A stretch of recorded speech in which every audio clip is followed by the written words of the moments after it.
Petak, 19 časova. Znate da je vrijeme za Bosonoga magazin. Osim što, da, Dušan opravdano nije tu, ali želimo da se što prije vrati. Može montaža ovdje neku fotku njegovu da ubaci. Danas vam pričam o tome koliko umjetnici zapravo zarađuju od streaminga. Koji je to talent Johna Carpentera za koji možda niste znali. Donosimo thriller za nešto što biste uskoro mogli da pogledate. Ok, otkriću još jednu. Pričamo o top 3 animirane junakinje iz prošlosti koje su nas sve osvojile. Ima toga još, ali ostanite uz nas i saznajte.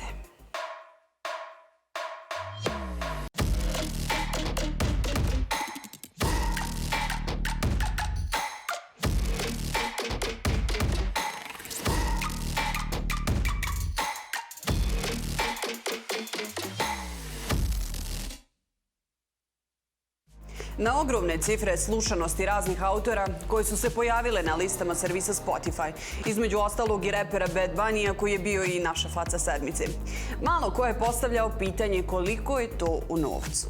Sada je situacija nešto drugačija i na to gledamo drugim očima, jer to nije tako sjajno i krasno kao što je na prvu izgledalo. Vječito pitanje koje se provlači posljednjih godinu dana je da li se može živjeti od streaminga. Odgovor upravo slijedi.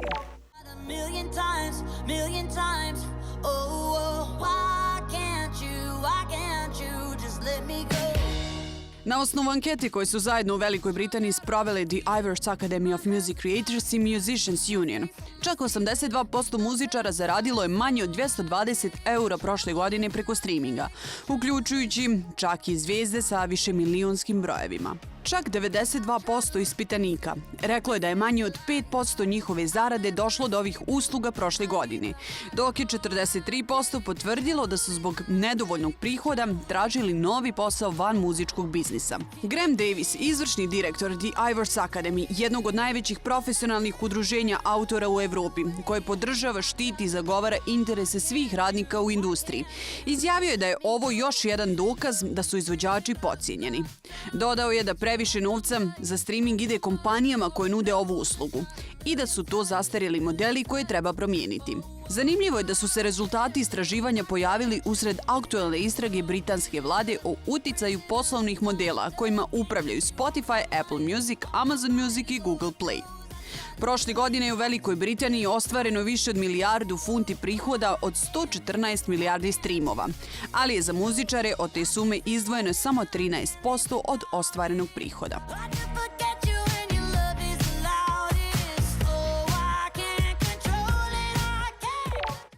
Sada i definitivno, ljudima su potrebne svirke da bi preživjeli, a ne neka mizerna cifra sa platformi. Jedino što preostaje izvođačima u ovom slučaju je mogućnost da se pohvali na društvenim mrežama i to je to.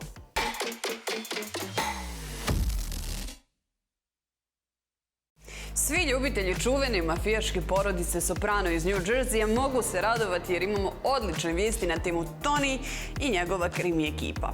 U pitanju je novi dokumentarac My Dinner with Ellen, a Sopranos Session, koji nudi uvid u nastanak popularne serije i čija se premijera očekuje krajem ovog mjeseca. Ovaj projekat trebalo bi da istražuje kultnu TV franšizu iz perspektive kritičara i članova glumačke ekipe, a sadrži redak intervju sa tvorcem Davidom Chassom. U filmu se mogu čuti pisci Alan Sepinwall i Matt Zoller, koji su autori odlične knjige The Sopranos Sessions, napisane u restoranu Holston's u New Jerseyu, gdje je snimljena posljednja kontroverzna scena serije. Za one koji nisu gledali, franšiza završava tako što se Tony Soprano sastaje sa suprugom i djecom u restoranu na večeri, dok kamera polako klizi preko nekoliko sumnjivih faca u njihovoj okolini. I tada se serija jednostavno prekida.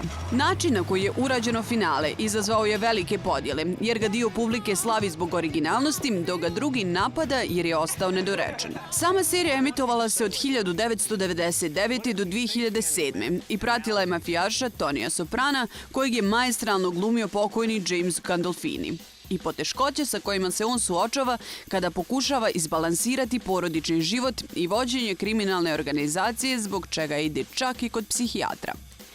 Sopranosi su poznati po visokom kvalitetu u svim nivoima produkcije, od scenarija preko režije do glume i vizualnog izgleda. Zaradili su brojne nagrade, uključujući 21 Emija i 5 Zlatnih globusa, te postali televizijski i kulturni fenomen na prijelazu milenijuma. Premijera streaminga najavljena je za 27. decembar u 19 časova, a uključivaće i 2 specijalna poklona za publiku. Prvi je okupljanje ključnih članova glumačke ekipe u restoranu Il Cortie u Maloj Italiji, gdje će tražiti svoje ubijene likove.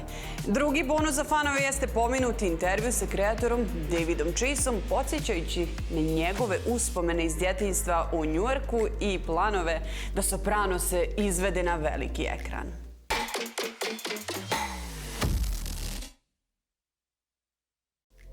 Znate li ko je John Carpenter? Naravno da znate, jer je riječ o jednom od najvećih režisera proteklog vijeka, koji je snimio remek djela Noć veštica, Stvor, Napad na policijsku stanicu 13, Bjegstvo iz Njujorka, Magla i brojne druge filmove. Ono što malo ljudi zna jeste činjenica da je on vrstan kompozitor koji je uradio odličnu muziku za dosta svojih režiserskih radova. A danas donosimo jednu sjajnu vijest kada je u pitanju njegov rad u ovoj umjetničkoj oblasti.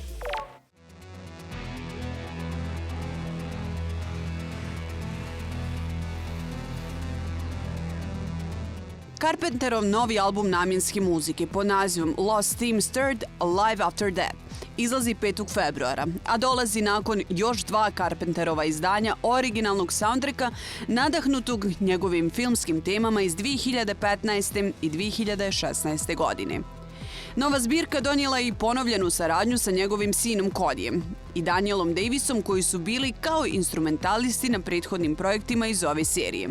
Filmadžija je po sopstvenom priznanju dugo stvarao muziku prije nego što je uopšte sjao iza kamere, a kao uticaj navodio je rad umjetnika poput klasičara Musogorskog i Čajkovskog, kompozitora poput Ennija Morriconea, bračnog para The Barons i italijanske đalo ekipe Goblin ili progresivnih rock sastava poput Tangerine Dream ili Kraftwerk.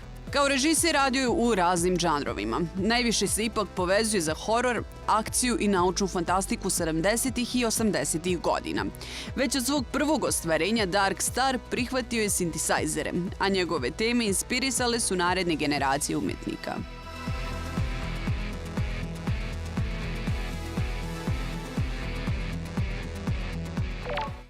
Sam režiser kaže da mu je prva ljubav 7. umjetnost, ali da je to okrutna ljubavnica. Jako je teško napraviti filmove, to uništava emocionalno. Nakon nekog perioda rekao sam, ne mogu ovo više, moram prestati. Ali kreirati muziku u sadašnjoj formi, to je zadovoljstvo. To je najčistiji oblik umjetnosti koji postoji. Poslušajmo Johna jer je njegov rad stvarno vrhunsko stvaralaštvo, zajedno sa slikom, ali i bez nje. Pomenuti album najavio je singlom The Dead Walk, a video spot sadrži radove Bonefacea i animaciju Liama Braziera.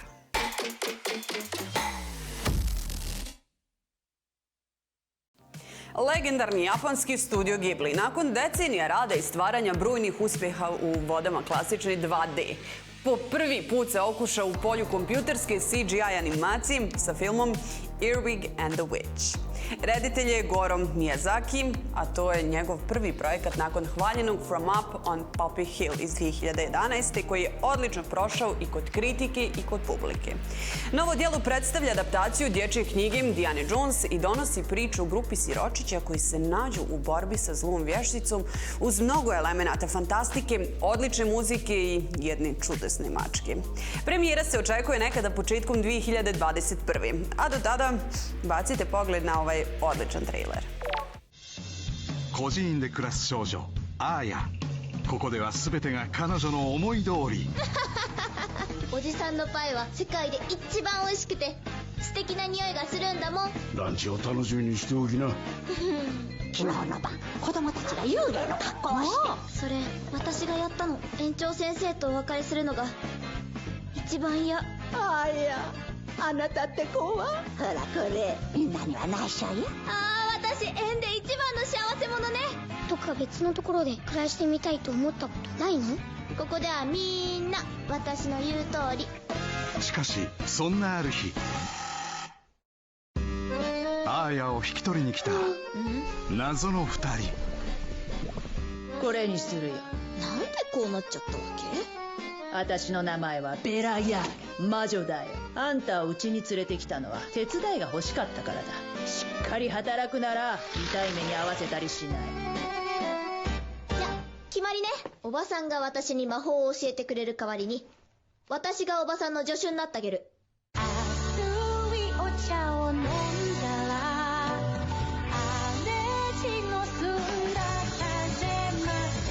さっさとカゴいっぱいイラクサを取ってきな。流しにあるのも全部だよ。何があってもマンドレークを煩わせるようなことをするんじゃない。二度とこのことで煩わせるな。私に魔法を教える気なんてないんだわ。君が一番知りたい呪文は終わりの方にあるよ。あんた喋るんだ。新しい家で起こる不思議な出来事、そしてアーヤに隠された秘密とは。よーし負けるもんか。アーヤと魔女総合30日夜7時30分。ねえトーマス、あの二人なら私たちの思い通りに操れるようになるよ。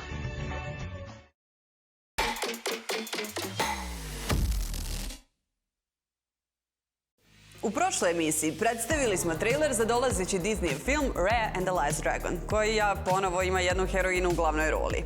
Treba biti objektivan i reći da je dio tradicije ovog slavnog studija da ima zanimljive junakinje, još od Snježane i Pepeljuge u starim klasicima, preko Mulan do Elze ili Merdide u novim vremenima. With you. Anna? No. Excuse me, I climbed the North Mountain, survived a frozen heart, and saved you from my ex-boyfriend, so, I'm coming. Sa druge strane, politika Disneya nikada nije pretjerano talasanje ili provokacija, nego igranje na sigurno kod porodične publike, zbog čega su njihove junakinje bile pažljivo prilagođene ukusu široke publike. Heroine koje treba da se dopadnu i djeci i roditeljima, onima koji plaćaju reklame i vode PR strategije. Ukratko, svima, što nije baš dobra stvar za karakter glavnih zvijezda bez obzira na njihov pol.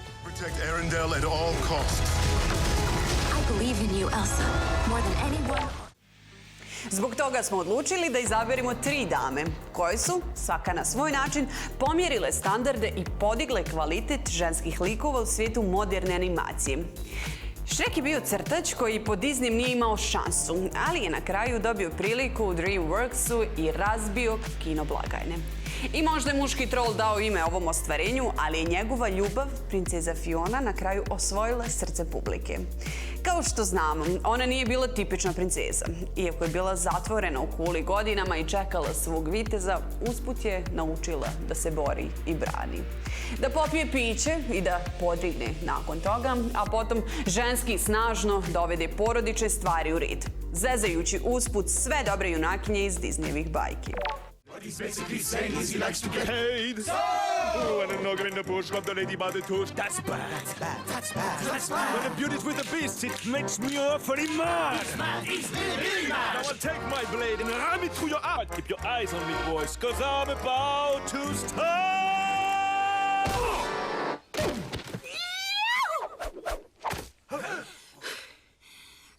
Man, that was annoying. Oh, you little...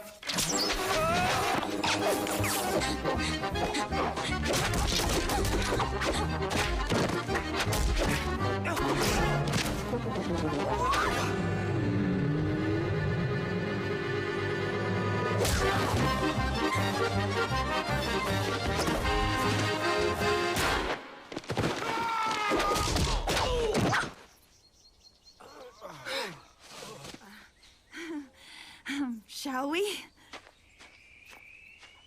Hold the phone. Louis iz kultne serije Family Guy nije neko koga želite imati za rivala. Ona je uzorna domaćica i majka koja voli svog muža i porodicu, ali također ona voli drugu ženu. Ali može imati svoje trenutke bijesa uz krvave posljedice za protivnike. Louis je postavila novo viđenje američke supruge i majke u svijetu animacije. I možda ona djeluje kao mirni i dobri lik, ali budite sigurni da pravite veliku grešku ako dirnete bilo koga od njenih voljenih.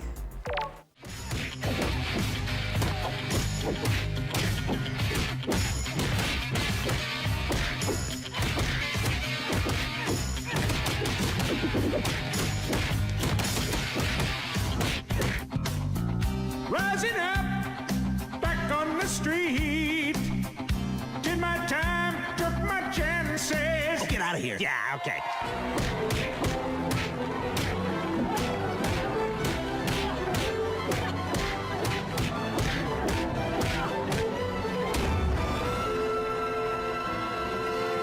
You're going down, Griffin! Not tonight, I'm not!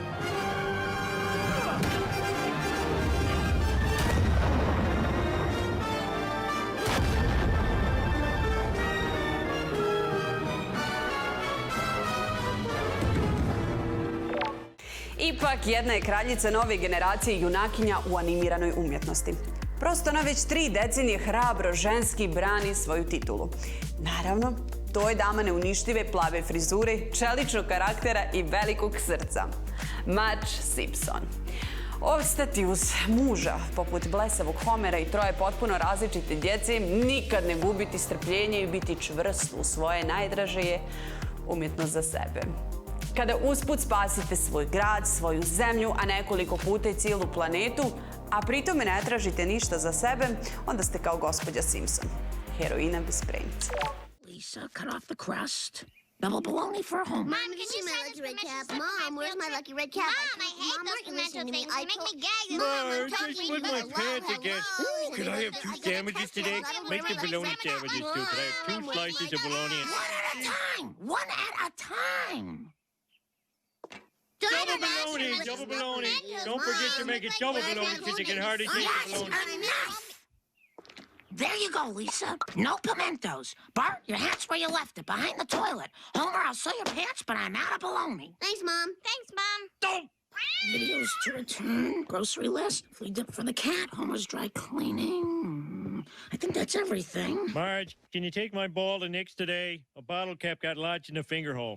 I'm running late as it is. Can't you just use one of the balls at the alley? Oh, alley balls. All right, don't whine. Just put it in my left hand.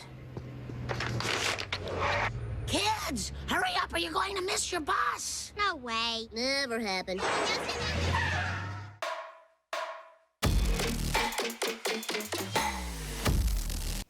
Ove sedmice ne bi valjalo biti Ann Sernoff, glavna direktorka Warner Brothersa.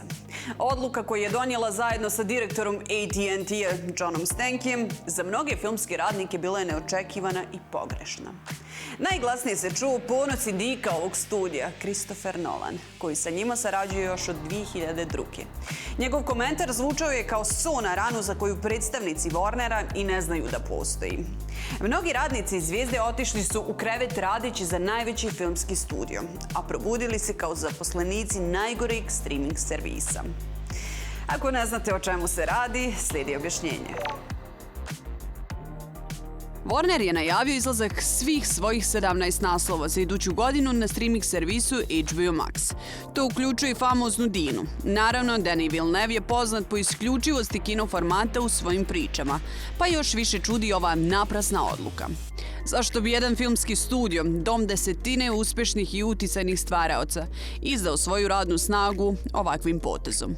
Mnogi stručnjaci tvrde da je u pitanju dodvoravanje vladajućoj Wall Street eliti zaluđenoj streaming servisima. Nepovratni rast Netflixa potpalio je vatru ostalim platformama, pa je tako skoro svaki veliki studio pokrenuo svoju aplikaciju ili website za streamovanje. Ipak, ovakav potez šokirao je sve filmske radnike. Njihovi agenti se oglašavaju čitave sedmice sa različitim nivoima šoka i nevjerice. A navodno je ovo prvi put u istoriji Hollywooda da se ovoliko ljudi naljutilo na jedan studio. Jedan citat u moru osuda na račun odluke natjerao nas je da ovo sedmičnim luzerima proglasimo Ann Sernoff i kompletan Warner Brothers management. Ako ih ne dokrajči ova titula, jedna od mnogobrojnih nadolazećih tužbi sigurno hoće. Da stvar bude zanimljivija, publika kao da staje na stranu Warnera. Ljudi čak krive Nolana da je sam pogurao studiju u pravcu streaming servisa, lošim odazivom gledalaca i prosječnim reakcijama na Teneta. Vidjet ćemo kako se situacija bude odvijala, pa nam možda u nekoj od narednih emisija Loser sedmice bude upravo Christopher.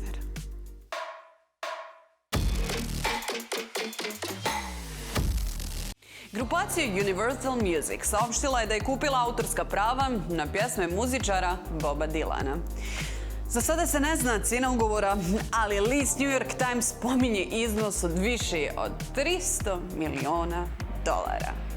Bob je uvijek bio faca, a sada još veća jer će moći da uživa u zasluženoj penziji prepunog novčanika. Kompanija je ugovorom postala vlasnik više od 600 numera, jednog od najpoznatijih muzičara koji je 2016. godine dobio Nobelovu nagradu za književnost. Universal sada posjeduje prava na hitove 60. godina, kao što su Blowing in the Wind, The Time They Are Changing i Like the Rolling Stone. Na spisku su i novi materijali, kao što je Murder Most Fool, poema od 17 minuta posvećena ubistvu američkog predsjednika Johna Kennedya. Dylan, kome je pravo ime Robert Allen Zimmerman, kultna je ličnost generacije 60. godina, jedan od najvećih kantautora 20. vijeka. U pitanju je najskuplja akvizicija za autorska prava u istoriji. Nije tajna da je vještina pisanja singlova osnovni ključ za veliku muziku. A nije ni tajna da je Bob jedan od najboljih majstora te umjetnosti. Nije pretjerano reći da je njegovo impresivno djelo izazvalo ljubav i divljenje milijarde ljudi širom planete. Ne sumnjamo da će se narednih decenija, ako ne i vijekovima, pjesme Boba Dylana i dalje slušati i izvoditi svuda. Navedeno iz Universala.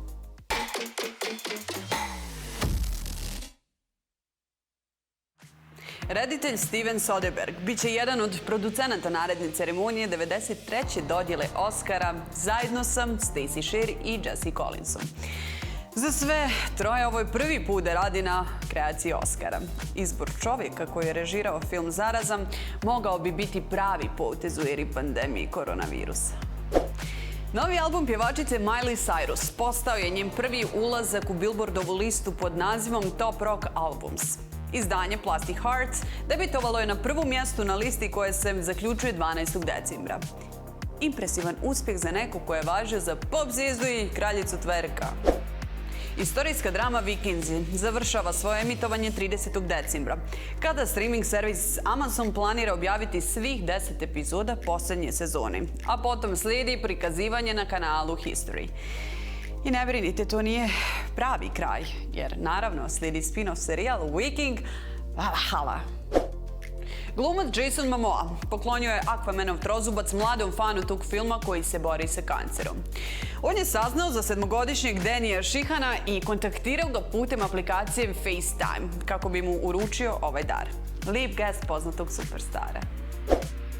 Odlične vijesti za muzičare stižu iz Njemačke. Naime, njihova vlada pozvala je organizatore koncerata i festivala da već sada počnu da rade na planiranju manifestacija za predstojeće ljeto.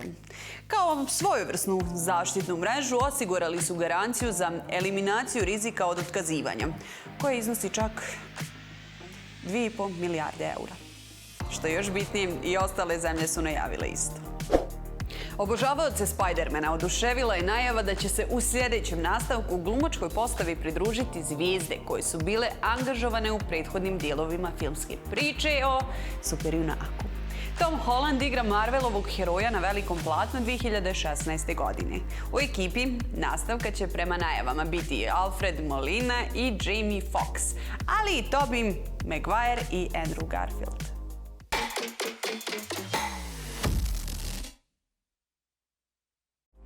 Neću uopšte da se trudim da bude zanimljiva najava dok se duša ne vrati. Dotad imat ćete običnu odjavu. Gledajte Kuvo TV, pratite nas na svim mrežama i do gledanja.